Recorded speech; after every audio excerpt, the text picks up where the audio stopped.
Okay, Melissa, I remember how this went. So BPD people cannot handle abandonment or rejection. So historically, I have swallowed those fears, and then they were doing something to me because I ended up depressed with suicidal ideation. Lamictal has made me be honest about those fears, and I stand up, I think is what's happening. Sometimes I'm not even sure because it's pretty confusing inside my head, but so I stand up a little bit more and let people know, especially you, when I'm struggling and when I need validated. So where this went way crazy, because I was having a good day Saturday and I had big plans for how to make it a good day for everybody on Sunday. And then Saturday, where this went awry, is when you blew me off on the phone without saying love you, bye. And that was really triggering to me. So I called you back to let you know that I was having a problem with that. And instead of apologizing and assuring me that you do love me, you got defensive and argued and were made excuses, okay? And maybe that's how normal humans do. I'm not saying you didn't do what's normal. I guess I don't know what's normal. But then, so I'm already on edge about that. And when on Sunday I get you a Mother's Day gift and you say you don't need it, you already have one, you already told me you have one, even though I knew from cooking that the only one that I was taught how to use or knew how to use or has a hole in it, has a crack in it. So I'm trying to be nice, and then you also went as far as to say that all the stuff I got was for myself.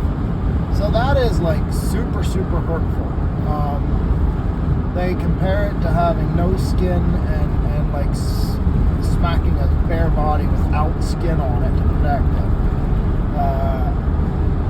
And I'm not asking for pity. I'm just I've asked you to understand that. And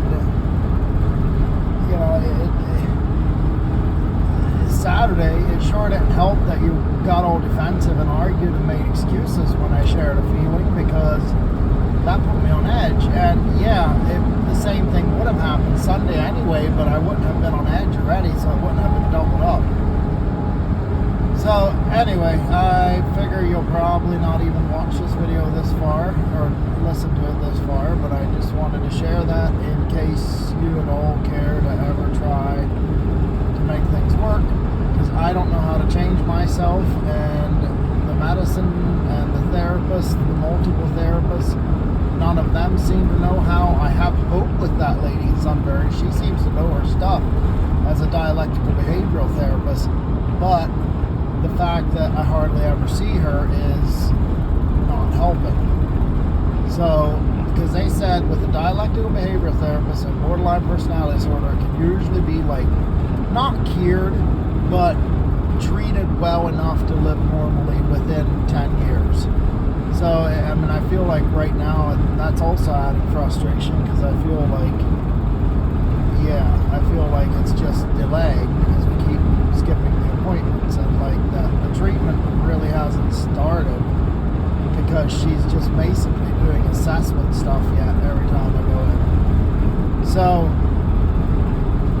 anyway, that was thoughts I wanted to share. Like I said, I'd be really surprised, and honestly it would be a real blessing to me if I learned that you watched the video the whole way through by telling me something that tells me that, by telling me that I said it would be a blessing to me, because I'm sorry, I just don't believe that you will. Not watch, listen to it. It's nothing to watch.